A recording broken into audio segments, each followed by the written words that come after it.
The year is 432 Ante-Laurentium. On the continent of Turla, the hundreds of kingdoms, petty domains, and principalities are enjoying the warmest summer yet experienced by these states. Despite the bountiful harvest, plentiful rainfall, and delightful temperatures across the majority of the continent, these domains are plagued by an ongoing threat: the dragons. Unlike the fire-breathing hoarders known in our mythology, the dragons of Laurentia are very much a grounded threat. Omnipresent in Turla, Tekka, and parts of Terath, dragons are a wide genus of species, ranging from amphibious reptiles that stalk ships to flying monstrosities that, while they don't have the ability to breathe fire, present major threats to all who find themselves near one. Just a single dragon is capable of ravaging an entire city, leaving it in rubble, in a tireless pursuit to claim its next meal. In some ways, the dragons of this period have entered a somewhat parasitic relationship with the whole of humankind.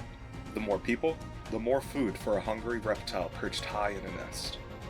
In this way, humankind finds themselves as livestock for a dominant species. Despite this, being forced to hunker down and heavily geographically isolated from one another, humanity continues to develop. With time, the various groups begin to trade with one another, especially on the seas where most dragons dare not fly, out of fear for the sea leviathans. Luckily, the leviathans don't much care for smaller prey, opting instead to ambush its larger aerial cousins and other large deep-sea creatures. As a result, a class of small sailing ships has developed that allows humankind to begin to re-establish contact with one another.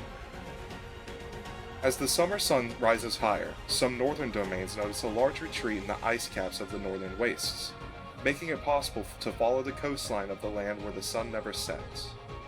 News of this reaches the Frostock kingdoms, where, commissioned by the Burlundic king Gregory II, an explorer by the name of Ethelbert Cardophil sets off to find new kingdoms to trade and communicate with. What Cardophil finds is an entirely new continent, named Terath. However, he finds no grand empires or kingdoms, instead discovering dozens of tribes and peoples. His next few expeditions pushes him further, down the coast, as he establishes small outposts and allowing him to explore further. He eventually finds the mouth of the Sapphire Sea and a new mountain range, both named in his honor by future explorers.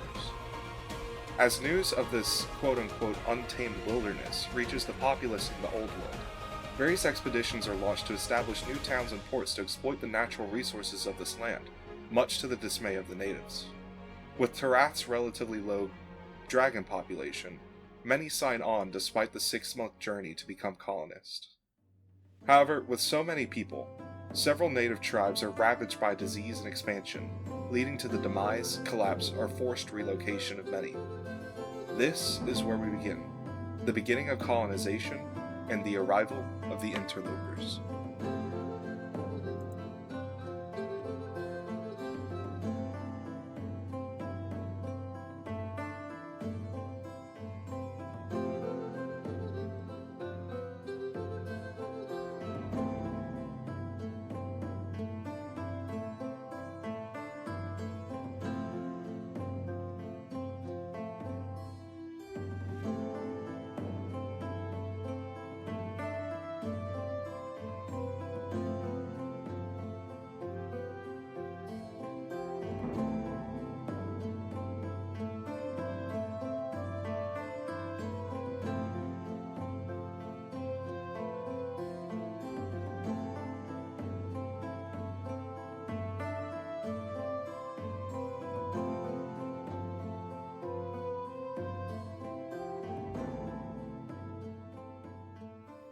Heyo folks. So, this episode I'm going to be working on the first settlements on Auckton Island. They're not going to be very nice, little rough and tumble, I figure the colonists, would be roughing it for the first, honestly, couple of centuries because of how sparse supplies and communication would be with the homelands. So I found this little bay, decided to terraform it a little bit after looking around at some other sites. I'm going in here and editing the ship paths That way I can place some docks and whatnot in this little sheltered harbor. Then I am going back here and starting to place down, I believe, the first like service buildings, trying to figure out which ones would work. And turns out I only have a couple of decent ones.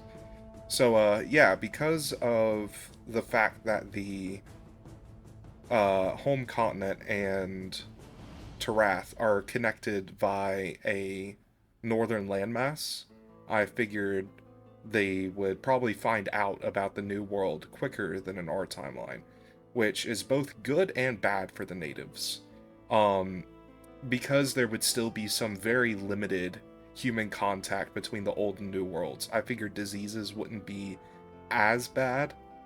In our timeline, natives were wiped, about 90% of all natives were wiped out by successive epidemics like smallpox, influenza, and more.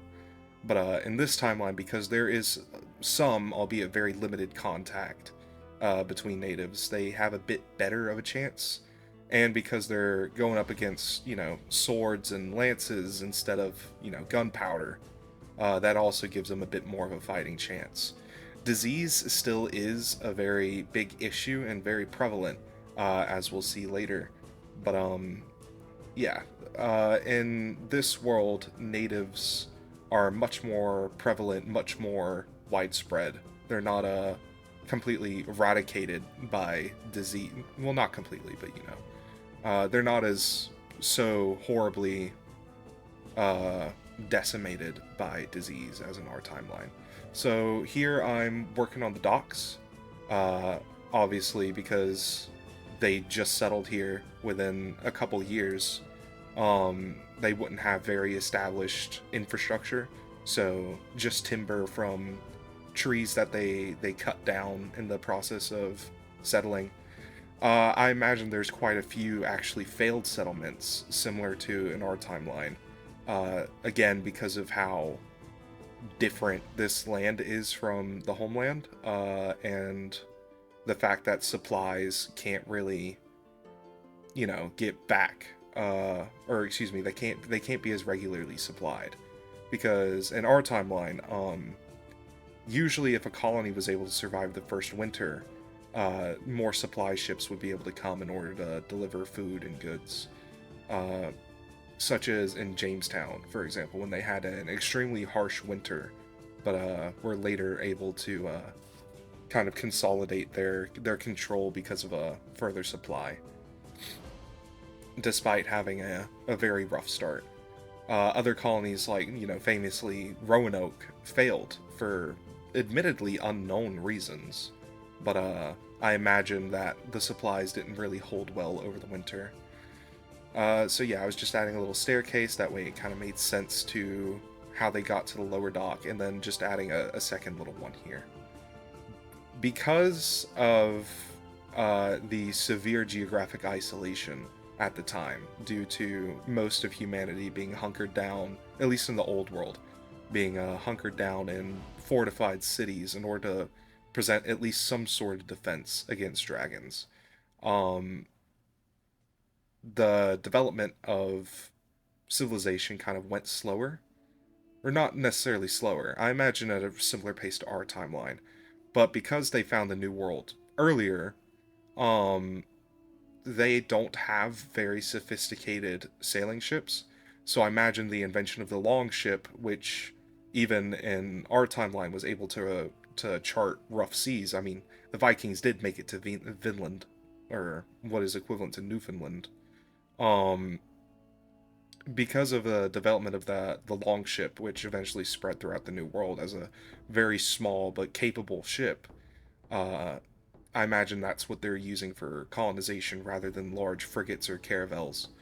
So just flattening out the terrain a little bit, because I realized how rough it was, not rough, but how steep it was on this little area. I come back and yeah, at a little hills. I really do like to work with the terrain rather than just terraforming it, but in this situation it was just so severe that I mean, you could make the argument that even the colonists were able to do some basic earthworks. This is a little sewer pipe. I do want to make this town functional, even if it does look like, something from the 1200s or 1300s. So I found this like Roman pipe asset. Uh, a lot of the buildings here honestly won't be too dissimilar from how early colonial settlements looked in our timeline. A lot of thatch roofs, half timber houses. There aren't very many good assets for service buildings, unfortunately. But these are I believe it's Arjan's medieval assets. They have a good collection on the workshop. And they stand out a little bit, but they do fit the aesthetic well enough, and they look pretty good. So, I imagine the church would be built on a hill. Obviously, in this world, people aren't Christians, but religion does play a big part in society at this time period, both in our timeline and in this one. And while they don't necessarily revere Christ, I'm sure they have some sort of similar monotheistic religion. Like I said, the cultures of this world are very heavily inspired by real world ones, um, even if they are dissimilar in some aspects. Uh, but yeah, religion will play an increasingly important role, especially in later episodes. Uh, but I won't get into that just yet.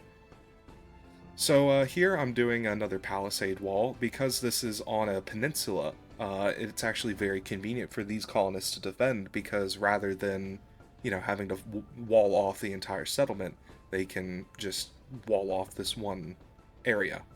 The terrain was once again kind of being problematic here. It is difficult to work with these guard tower assets. They're actually a unique building, but thanks to the power of Move It, I can just copy paste them. They flatten that big ol' area terrain, which is not great.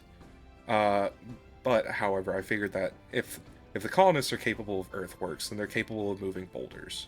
So in order to kind of close off the walls and kind of prevent raiders and other unwanted people from just running into the colony, they would move these big rocks in order to, at the very minimum, slow down and disincentivize people from doing that. And then just running a couple roads to make the buildings happy and also start the road layout of this settlement. This is the largest settlement, colonial settlement in Auckton by far. Um, I wanted to build like, two or three colonial settlements, or excuse me, like three or four colonial settlements, like how I built several native settlements. But unfortunately, this took a lot more time than anticipated. The wigwams I could just kind of plop wherever, but these houses I wanted to kind of make sense. Um, so yeah, I'm doing a kind of fairly basic road layout. I figured there would be a main road going down the length of the peninsula, like a spinal road. Um, but I figured since the church would be naturally placed in a central location in town onto the town square, that there would be a road straight from the port for arriving colonists toward the town square. Um, I don't have any good assets for a graveyard, unfortunately. So that's what I'm trying to do here. See me struggling. But yeah, now that I have the service buildings placed down, I believe I'm about to start getting work on either more road layout. Yeah, I'm starting to find houses and stuff here. These are a couple more of Arjan's medieval houses. Again, they kind of stand out, but they do look pretty good, and I feel like I blended them in okay-ish. Now I'm just going through here and finding all the houses that I want to use.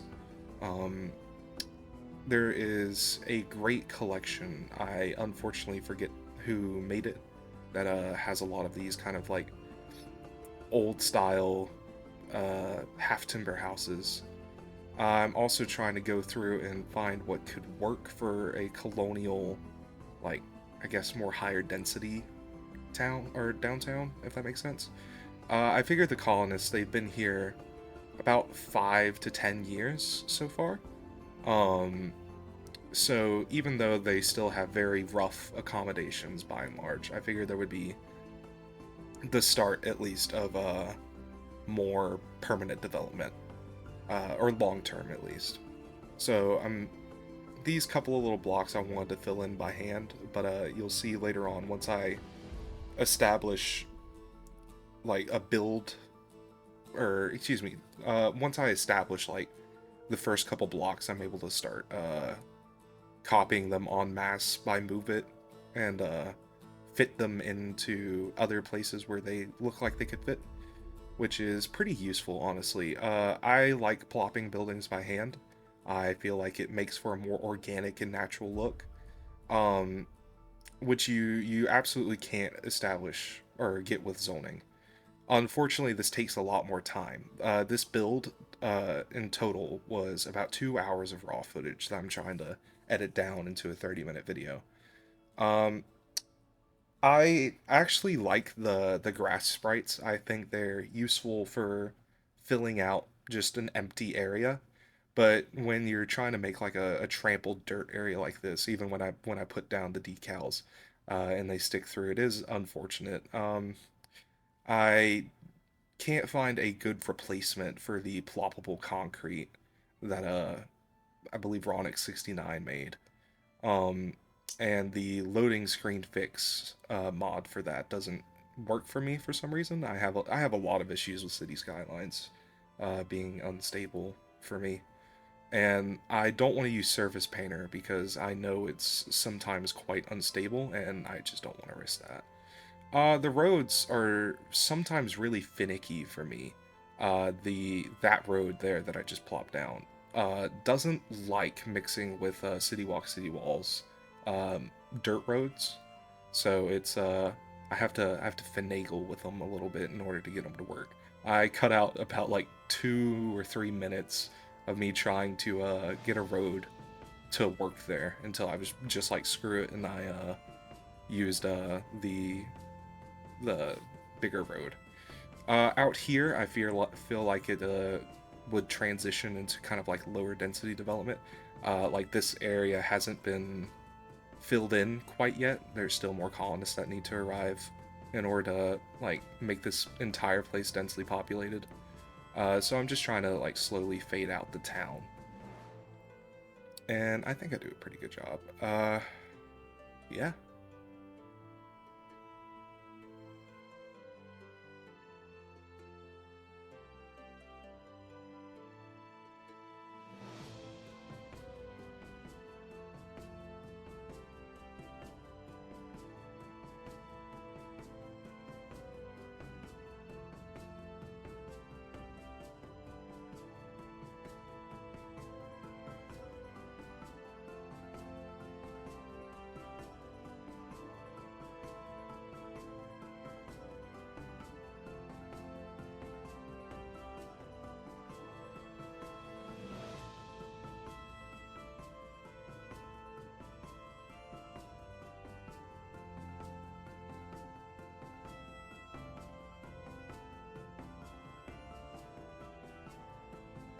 So here I finish up moving around the last of the buildings in the main part of town, and as you can see, because the colonists are from the old world, they already have a good understanding of agriculture, which means that they bring along old world crops like wheat and various other vegetables, which with Louisiana's climate, or with a climate based on Louisiana's, um, it, we are a very agriculturally productive state, which is very good for the colonists. There's no harsh winters. There's no long, hard freezes. It's very good for these sort of like you know, staple crops that you need in order to get a settlement to begin thriving. I'm just clearing out a little more land here for another farm, trying to get the tree brush the right size. Then I just start dragging out a new farming estate. The assets that I'm using are quite large, unfortunately, and some of them seem to be terrain conforming and others don't. Um, and because they're in these blocks, it does make it a little hard to like kind of make a farm that goes alongside a road, because the rows kind of conflict with one another as you turn them. So I finish up that estate and then I grab some trees and begin foresting.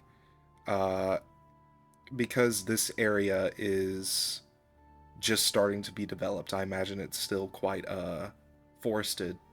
So I start to drag other little trees through, just as like some trees the colonists I'm sure wouldn't remove just for shade and I mean I'm sure they had a sense of aesthetics back then. Everybody likes a tree in their backyard. The colors for the trees are kind of weird. I need to get the pollution remover mod, or the pollution effect remover. Um,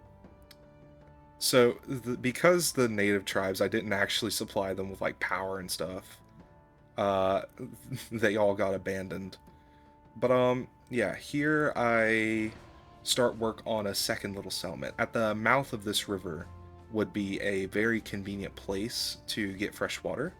So I start a second settlement here and I run a little road connecting the two because even though like this would be probably like a like an hour walk between the two, I'm sure there would still be some like trade between the two. Um, then I just copy over the port I made earlier. And just start adjusting it. Then I begin the road network. The terrain here, like over in the peninsula, was a little too harsh. So I drag out the terrain a little bit just to slope it a bit more. I find that just bringing the terrain back a little bit, flattening it, and then coming back through with the softened terrain brushes is good enough. Uh, so I just lower the road a little bit there, drag these nodes together. That way the road is connected to itself. These networks are very aesthetically nice, but they are very finicky to work with. If you recall from last episode, I kind of struggled with how sharp it is up, and there's the network being weird again. I have no idea what causes it to do this or why sometimes it works and sometimes it doesn't. It's yeah, like that way doesn't work, but when I do it the other direction, it's absolutely fine. But yeah, this is a much smaller settlement, probably founded within the like last 5 years, as the colonists begin to push further into settling this island. Then just adding the rocks and then beginning the palisade wall.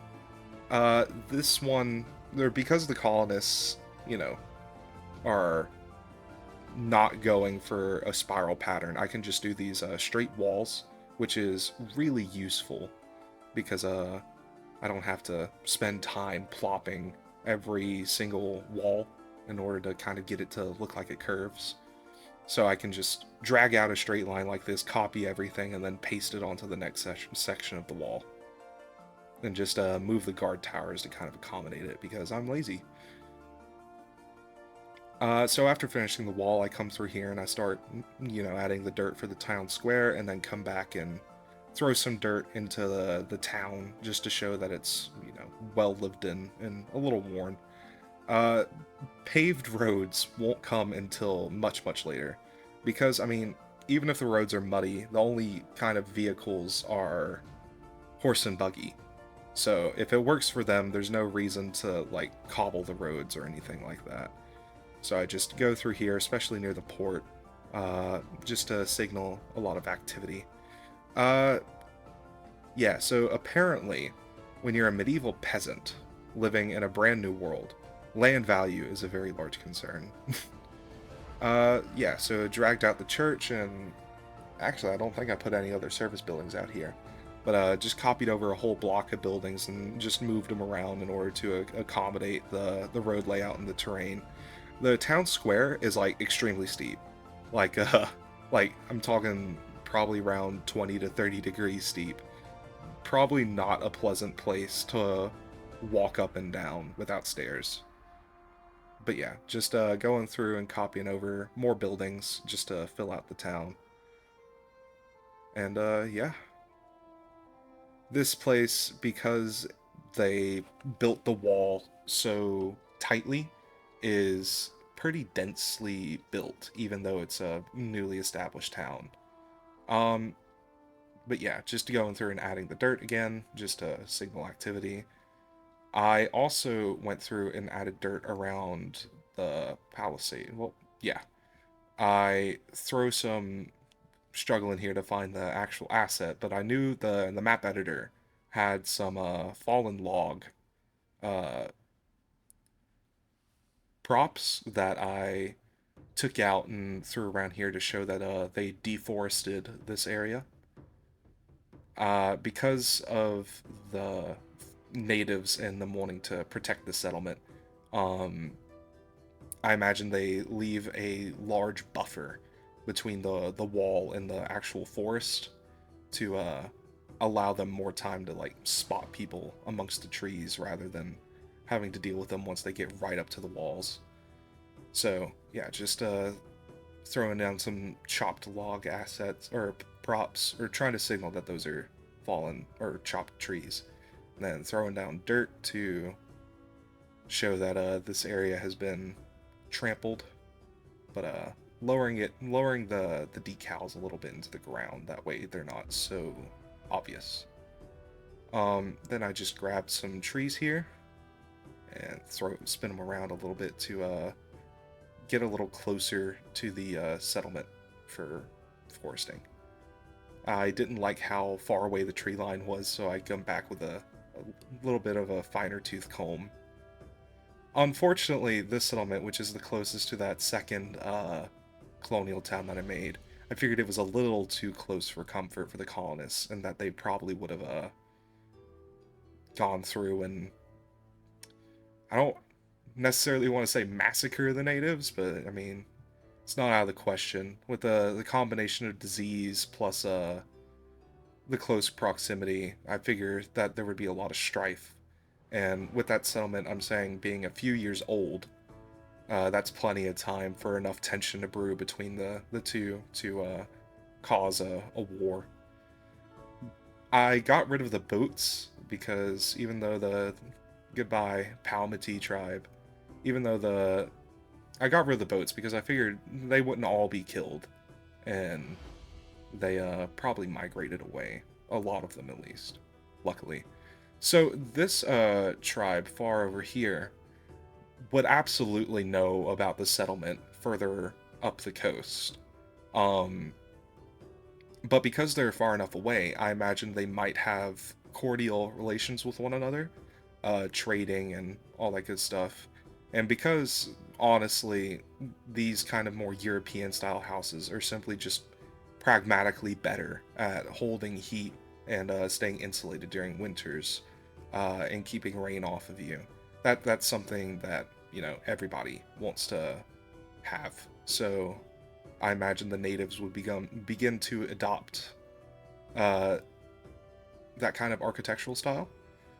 Um, but that also kind of signalizes that despite the close proximity to the European colonizers, that the natives here are actually doing very well.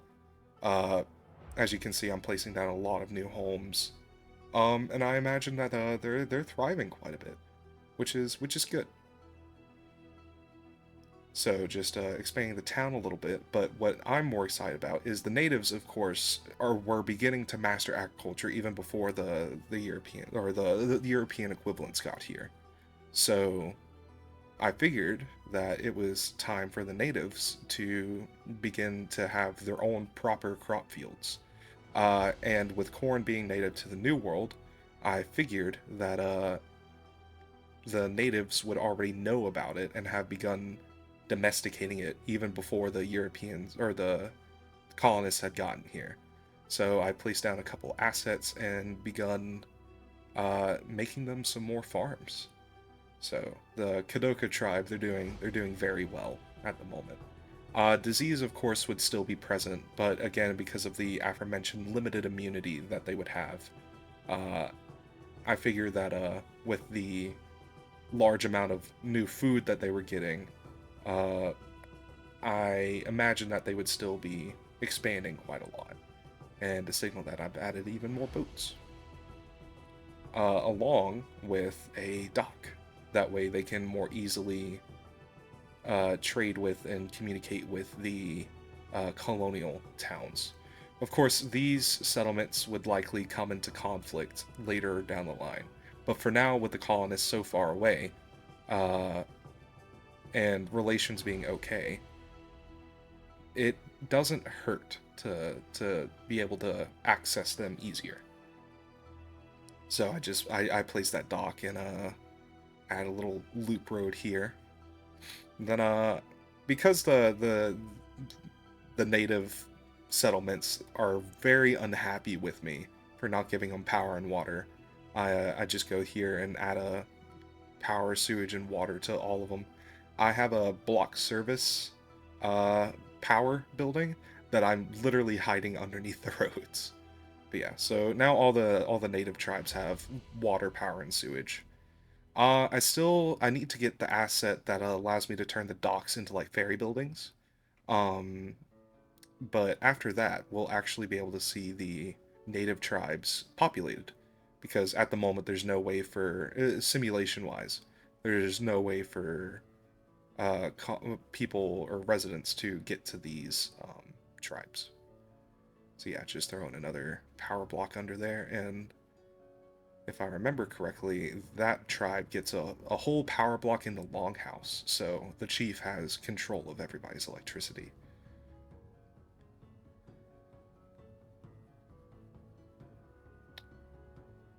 So while we're just laying some pipes, and I know everybody's going to hate me because I'm not putting the pipes underneath the roads.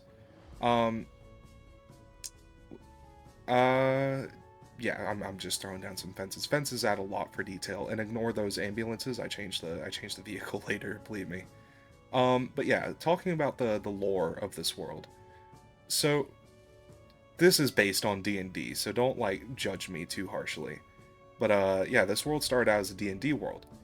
But because we are going through time, I'd like to talk about magic.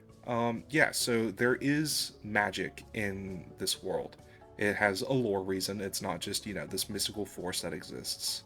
But yeah, there is this literal substance called Arcana that people can learn to utilize, or you can be born with it. But it is finite. There is a finite amount of Arcana in the world. So as a result, with a larger population, there is less Arcana to go around. Most magic users are not good. They aren't powerful. Most will only ever be able to do party tricks. So it's not a massive like impact on history. I went through there, if you notice, I changed the color of the sewage because it was just too obvious. You can see here that I turned off a lot of the vehicles using advanced vehicle options. This was a pain to go through. And yeah, I thought it was absolutely hilarious that even though only horses are spawning, horse and buggies, yeah, they have headlights. But yeah, that's the end of the episode, so enjoy some cinematics.